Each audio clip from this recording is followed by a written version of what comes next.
Hello dear students, आप सब कैसे हैं। आज हम जिस घटना के बारे में चर्चा करने जा रहे हैं, जिसके कारण हमारा आपका अस्तित्व है, जिसके कारण इस प्रकृति में सभी जीवों का अस्तित्व है, उसका जो मूल कारण है, जिसके कारण ये पूरी पृथ्वी पर जितने जीव दिखते हैं वो सब आज हैं और करोड़ों सालों से पीछे से आज भी अस्तित्व में बने हैं। तो उसका कारण क्या है? बहुत इंटरेस्टिंग टॉपिक है आज का। ये पूरा जो पार्ट है, 2 पार्ट में हम बताने वाले हैं। एक पार्ट में आज और एक पार्ट में अगली वीडियो में वह जो घटना है जिसके कारण सभी जीवों का आज अस्तित्व है, वह मूल घटना है रेप्लिकेशन और डुप्लीकेशन ऑफ डीएनए। इसे हिंदी में प्रतिकृति भी कहते हैं।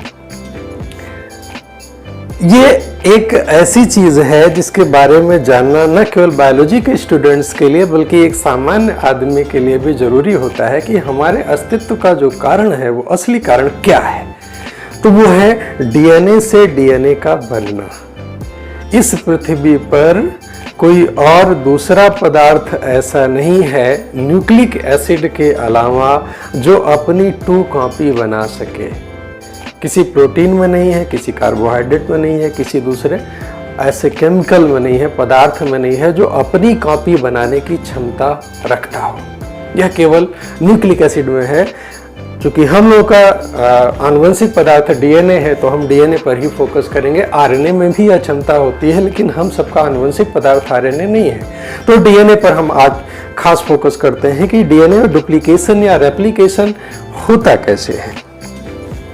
चलिए सबसे पहले ये जान लें कि सेल साइकिल में जैसे हम मनुष्यों की अवस्था होती है, जन्म होता है, बड़े होते हैं, बुढ़े होते हैं, मर जाते हैं, एक साइकिल होती है, जीवन चक्र होता है। वैसे ही कोशिका की एक साइकिल होती है जिसको सेल साइकिल कहते हैं। यह क्वेश्चन बहुत पूछा जाता है कि सेल साइकिल की किस अवस्था में डुप्लीकेशन होता है। यहीं से बात को हम समझना शुरू करते हैं।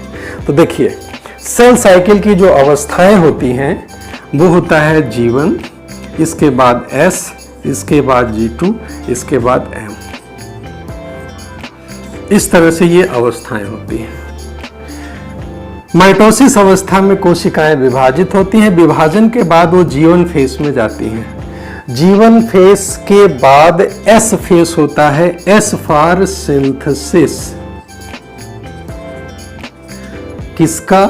डीएनए का।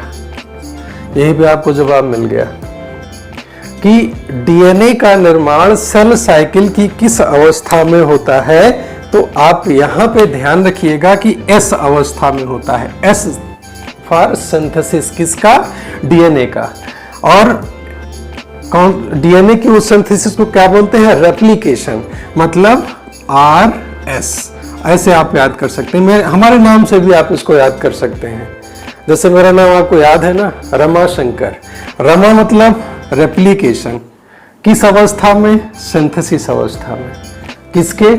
सेल साइकिल की। तो अगर आपको मेरा नाम याद रहेगा तो आप यह नहीं भूलेंगे कि रेप्लिकेशन डीएनए का सिंथेसिस फेस में होता है, सेल साइकिल के सिंथेसिस फेस में होता है। और उसके की आगे की जो अवस्थाएं होती हैं वो ध्यान रखें कि G1 फेस में ही यह बात डिसाइड हो जाती है कि आगे बढ़ना है कि नहीं बढ़ना है। दूसरी बात, माइटोसिस तभी होता है, कोशिका का विभाजन तभी होता है जब यह सिंथेसिस हो चुका हो, यानी कि डीएनए डबल बन चुके हों। तभी तो ये माइटोसिस के बाद यहाँ पर 2 सेल्स बनेंगी। दोनों सेल्स जीवन में जाएगी, दोनों एक इधर चली गई, एक इधर चली गई माइटोसिस के बाद। चलिए शुरू करते हैं यहाँ से। माइटोसिस के बाद एक सेल आती है जीवन फेज में, पहली अवस्था आती है जिसमें उसका विकास होता है। इसके बाद 2 बातें हैं। अगर आगे इसको विभाजन करना है तब तो यह सिंथेसिस अवस्था में जाएगी, S फेस में जाएगी। अगर नहीं करना है तो यहीं से ये G0 फेस में चली जाएगी, अर्थात द्विगुणन होगा ही नहीं। और जब द्विगुणन नहीं होगा तो कोशिका विभाजन भी नहीं होगा। यहाँ इस बात को समझिएगा कि यदि कोशिका को आगे विभाजित नहीं होना है तो यही जीवन फेज से यह कोशिका G0 फेज में चली जाएगी और यहाँ पर वह जीवन पर्यंत अविभाजित अवस्था में रहेगी। जैसे कि हमारी जो हार्ट मसल्स होती हैं, कार्डियक मसल्स होती हैं, वो इसके अंतर्गत आती हैं। साथ ही साथ जो न्यूरॉन्स होती हैं, नर्व सेल्स होती हैं, वो भी इसी के अंतर्गत आती हैं। उनमें विभाजन फर्दर नहीं होता है। और अगर सामान्यतः कुछ कोशिकाएं ऐसी जिसमें निरंतर विभाजन होता है, जैसे हमारे स्टमक में जो एपिथेलियल सेल्स होती हैं, वो कंटिन्यूअस डिवीजन उनमें होता है। विभाजन नहीं होगा तो हम जिंदा नहीं रह पाएंगे। एपिथेलियल सेल से म्यूकस निकलता रहता है, तो उनमें लगातार विभाजन होता है।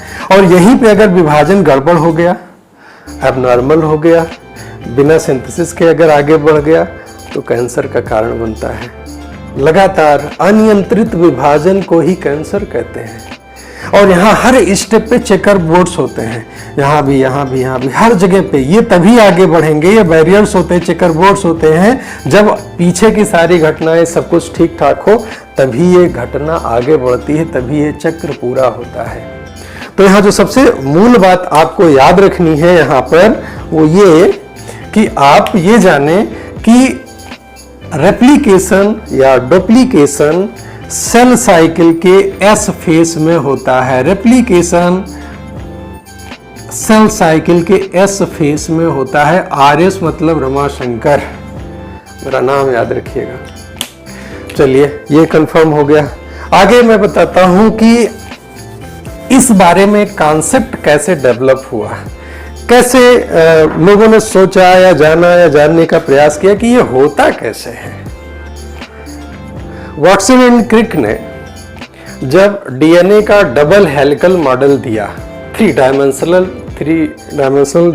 डबल हेलिकल मॉडल दिया, उसी के बाद उन्होंने यह अनुमान लगाया, सजेस्ट किया, बताया कि जो डीएनए है, डीएनए से डीएनए का बनना सेमी कंजर्वेटिव होता है, अर्ध संरक्षी होता है। इसका मतलब क्या है? ये सजेस्ट किया था वाटसन एंड क्रिक ने कि डीएनए का डुप्लीकेशन, डीएनए से डीएनए का बनना, ये अर्ध संरक्षी होता है, सेमी कंजर्वेटिव होता है। इसका मतलब क्या है आइए समझते हैं। देखिए यहां पे आप बिना टेंशन लिए आप जो डीएनए के न्यूक्लियोटाइड्स हैं उनको लिखेंगे। अब डीएनए के न्यूक्लियोटाइड्स कौन कौन से हैं? एडेनिन है, थायमीन है, साइटोसिन है और गुआनिन है। ठीक है, ये चार हैं। अब चारों के इनके बीच में कौन से बॉन्ड्स होते हैं? हाइड्रोजन बॉन्ड्स होते हैं। तो उसको याद करना है तो आपको आसान तरीका बता दें। जैसे थायमीन यानी कि टी लिखने के लिए हम दो लाइन खींचते हैं, एक ये थायमीन, और ये किसे जोड़ता है? एडेनिन। तो इसके बीच में क्या है? डबल हाइड्रोजन बॉन्ड्स है। ठीक है, थायमीन में दो लाइनें होती हैं ना, एक ऊपर एक खड़ी, तो दो लाइन यहाँ तो दो लाइन यहाँ। इस तरह हम डबल हाइड्रोजन बॉन्ड याद कर लें थायमीन के साथ एडेनिन। और साइटोसिन और गुआनिन को कैसे याद करें? देखिए साइटोसिन और गुआनिन, इसको लिखने का पैटर्न काफी सेम है, सी और सी, और इसको केवल बना देना है जी। तो अगर इसमें डबल बॉन्ड है तो इसमें ट्रिपल बॉन्ड है। दो ही तरीके होते हैं, या तो डबल है तो ट्रिपल। जब इसका डिसाइड हो गया कि थायमीन और एडेनिन के बीच में डबल बॉन्ड है तो साइटोसिन और गुआनिन के बीच में ट्रिपल हाइड्रोजन बॉन्ड है। अब हाइड्रोजन कैसे याद करेंगे? हाइड्रोजन याद करेंगे, जी के बाद कौन सा वर्ड आता है, कौन सा अल्फाबेट आता है? जी के बाद एच अल्फाबेट आता है, ABCDEFG H, H for hydrogen.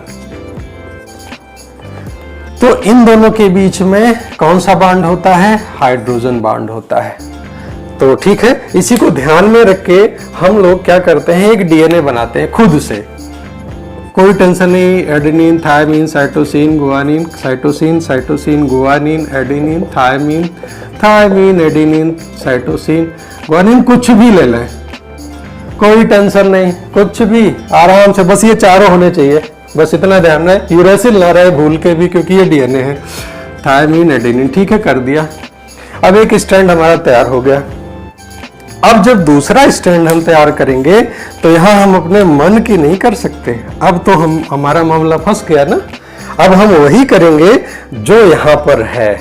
जैसे यहाँ पर अगर एडेनिन है तो एडेनिन के साथ क्या जुड़ता है?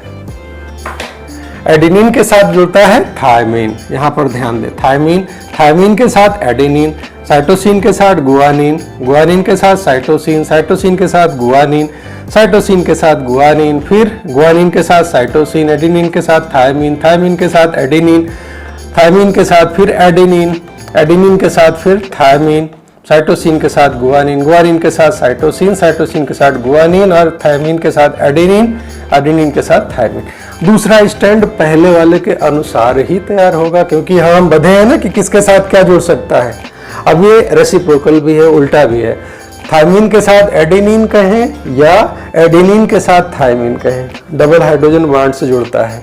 गुआनिन के साथ साइटोसिन कहें या साइटोसिन के साथ गुआनिन कहें, ट्रिपल हाइड्रोजन बॉन्ड के साथ जुड़ता है। तो एक स्टैंड हमारा ये तैयार, ठीक है। अब हमको दूसरा स्टैंड इसी से बनाना है, ठीक है। तो वो कैसे बनता है? वो ऐसे बनता है, यहाँ पे ये लाइन खींच दिया और यहाँ पे ये लाइन खींच दिया। अब इसके साथ जो स्टैंड तैयार होता है वो ये होता है कि जो सेम यहाँ पर है ये यहाँ हो जाएगा, T A G C G G C T A T G C G A T, ये तैयार हो गया। और यहाँ पर जो इसके साथ जुड़ेगा वो ये वाला स्टैंड यहाँ बिल्कुल दिखेगा, A T C G C C G A T A C G T A. अब आप देखें, ध्यान दें, ये दोनों स्टैंड हमारे ओल्ड स्टैंड हैं, पुराने वाले, और ये दोनों जो नए मिले ये न्यू स्टैंड हैं। ये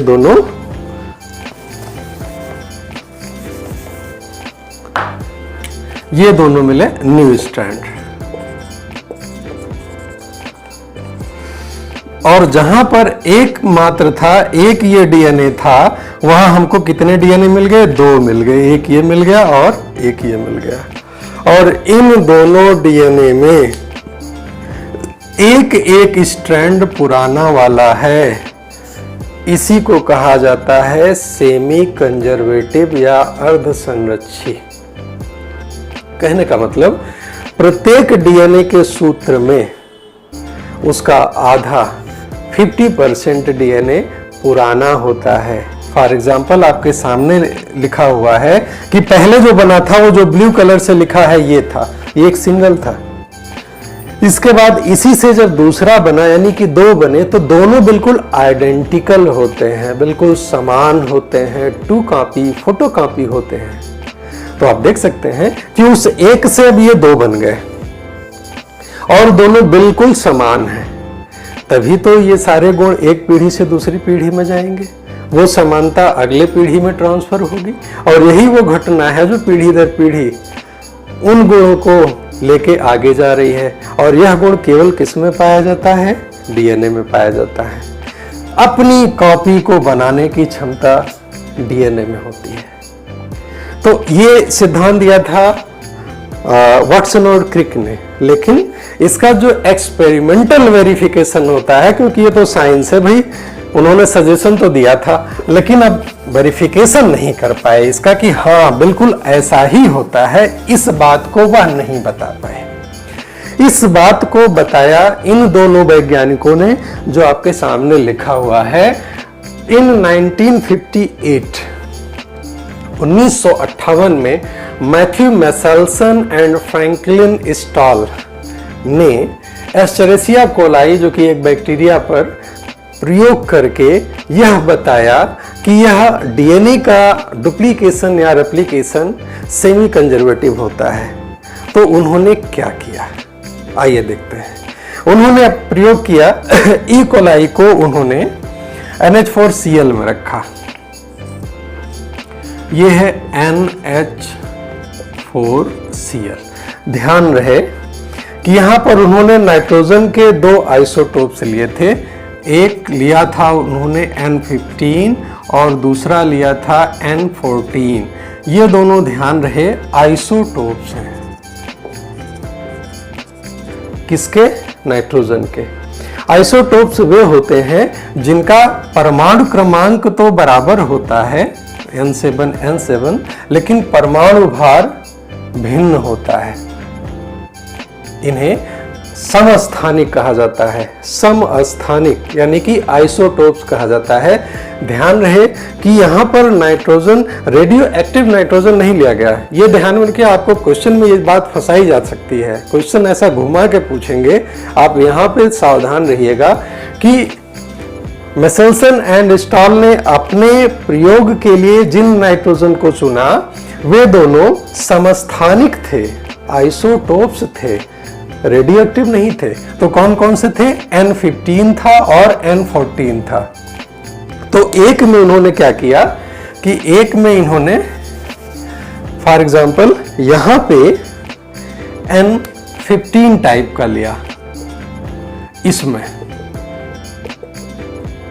और N15 NH4Cl अमोनियम क्लोराइड लिया जिसमें ये आइसोटोप N15 था। आपको पता है कि डीएनए में नाइट्रोजनस बेस होता है।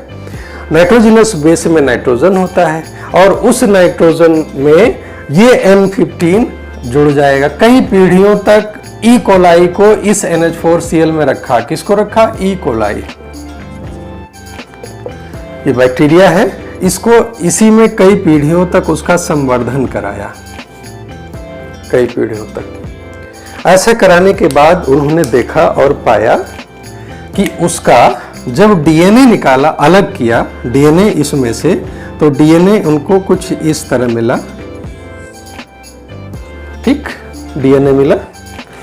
और इस डीएनए का जब सीजियम क्लोराइड में अल्ट्रा सेंट्रीफ्यूगेशन किया गया, ध्यान रहे ये सीजियम क्लोराइड है, CsCl, ध्यान रहे। इसी में इसका जब अल्ट्रा सेंट्रीफ्यूगेशन किया गया तो इसका पहले मतलब जान लीजिए होता क्या है। तो अपने ग्रेडियंट के हिसाब से, अपनी प्रवणता के हिसाब से ये चीज जो जितना भारी होता है उतना नीचे बैठ जाता है। जैसे ये N15 भारी था तो यहाँ पे मान के चलिए कि यहाँ पे इसका एक बैंड बन गया, एक बैंड बन गया। तो करते क्या है कि सीजियम क्लोराइड में जब इससे N15 कल्चर में रखे हुए ई कोलाई को जब कई पीढ़ियों तक संवर्धित किया गया, उसके बाद अलग करने के बाद जब उसका अल्ट्रा सेंट्रीफ्यूगेशन किया गया, यानी कि उसको CsCl में रख के एक खास स्पीड में घुमाया गया। घुमाने पर क्या होता है कि वो अपने डेंसिटी के हिसाब से, घनत्व के हिसाब से, जिसका घनत्व जितना ज्यादा होगा वो उतना नीचे बैठेगा, जितना हल्का होगा उतना ऊपर रहेगा। ये इसका सिद्धांत है। इसी सिद्धांत पर ये एक्सपेरिमेंट ही हुआ है। तो देखा गया कि ये वाला जो डीएनए था, इसका बैंड ये इस तरह नीचे जो है ये एक जगह बैठ गया। ठीक है, अब इसके बाद क्या किया गया, ध्यान दीजिए, इस वाले डीएनए वाले ई कोलाई को आगे जो रखा गया यहाँ पे, ये भी N14 में रखा गया। अब यहीं पे आपको ध्यान देना, अभी तक किसमें था? N15 में था, अब N14 में रखा गया। तो N14 माध्यम में जब रखा गया तो इनसे जो प्राप्त डीएनए मिला, इनसे जो प्राप्त डीएनए, चूंकि द्विगुणन तो होगा इनमें भी, इनसे जो प्राप्त डीएनए मिला, इसका जब अल्ट्रा सेंट्रीफ्यूगेशन किया गया इसका, तो ये प्राप्त कैसे हुआ? ये यहां नहीं प्राप्त हुआ, ये थोड़ा सा हल्का हो गया। आप ध्यान दें कि N15 से हल्का N14 होता है, इसलिए यह जो प्राप्त हुआ वो थोड़ा सा यहां प्राप्त हुआ, सबसे नीचे नहीं प्राप्त हुआ बल्कि बीच में। इसको क्या बोलेंगे? हाइब्रिड। हाइब्रिड क्यों? हाइब्रिड इस सेंस में कि इसमें एक सूत्र N15 का है और दूसरा सूत्र N14 का है, इसलिए इसका ऑन एवरेज जो औसत होता है वो थोड़ा हल्का हो गया ना। N14 हल्का होता है किससे? N15 की तुलना में, तो हल्का हो गया। इसलिए ये कहाँ प्राप्त हुआ? यहाँ पे प्राप्त हुआ, सबसे नीचे नहीं मिला, थोड़ा सा ऊपर हो गया। हल्का होने के कारण जब इसको CaCl में रखा गया सीजियम क्लोराइड में तो थोड़ा ऊपर आया, इसको हाइब्रिड कहा गया, हाइब्रिड। ठीक, इसके बाद फिर ये फर्स्ट जनरेशन है। ये कौन सी जनरेशन है? ये फर्स्ट जनरेशन है। ध्यान रहे कि ई कोलाई को अगर अनुकूल माध्यम मिले तो 20 मिनट में द्विगुणित हो जाता है, द्विगुणित हो जाता है। इसमें डुप्लीकेशन का टाइम जो 18 मिनट का होता है, 18 मिनट में डुप्लीकेट भी हो जाता है DNA, और 20 मिनट में पूरा का पूरा जो बैक्टीरिया है वो 2 हिस्से में बट जाता है, 2 हिस्से में बन जाता है।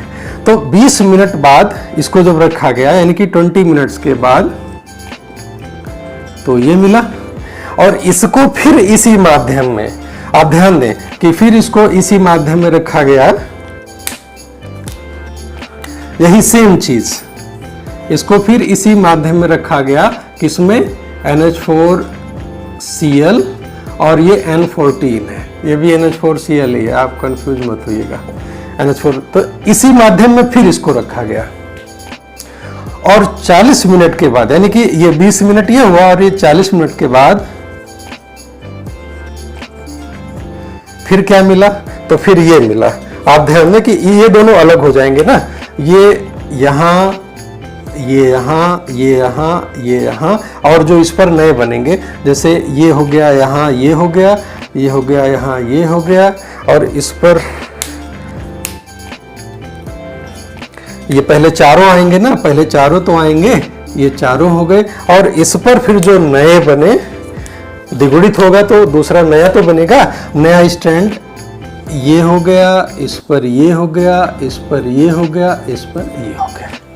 अब आप ध्यान दें कि यहाँ पे 4 थे तो 4 से कितने हो गए? टोटल 8 हो गए, द्विगुणित हो गए ना, डबल हो गए। और इनको जब यहाँ पर इनका सेंट्रीफ्यूगेशन किया गया तब देखिए क्या मिला, तब मिला ये इस तरह कुछ। इसका इन दोनों के कारण ये हाइब्रिड वाला तो मिला ही मिला, साथ ही साथ एक और मिला जो लाइट था, एक बैंड और मिला जो कि लाइट बैंड था, वो यहां मिला। तो ध्यान दें कि जो हाइब्रिड बैंड है ये चाहे जितनी पीढ़ी मिले, ये सेकंड जनरेशन है, ये सेकंड जनरेशन है, ठीक है। और फर्स्ट जनरेशन में हाइब्रिड मिला, और सेकेंड जनरेशन में इस हाइब्रिड के साथ साथ, जैसे ये दोनों है वैसे ये दोनों भी हैं, इस हाइब्रिड के कारण ये मिला, ये बैंड हाइब्रिड वाला मिला तो मिला, इसके साथ ही साथ इन दोनों नए के कारण जो कि N14 है और हल्के हैं, ये हल्का वाला बैंड भी मिला। और इसके बाद जितनी भी पीढ़ियां आगे बढ़ाई गई, सब में, चाहे जितने जनरेशन आगे किए गए, सब में ये हाइब्रिड वाला मिला, और इसके बाद ये हल्के बैंड्स मिलते गए, लेकिन भारी नहीं मिला।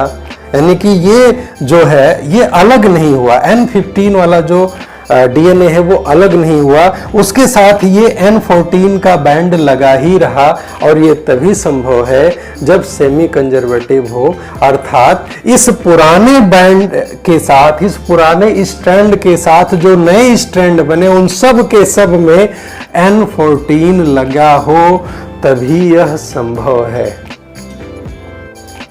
अब आप देखें, दिख भी रहा है कि यहां पर N15 अकेले है, उसके साथ N14 है, N15 अकेले है, N14 उसके साथ में है। यहाँ पर केवल N14 के ही थ्रेड्स बने हुए हैं, स्ट्रैंड बने हुए हैं।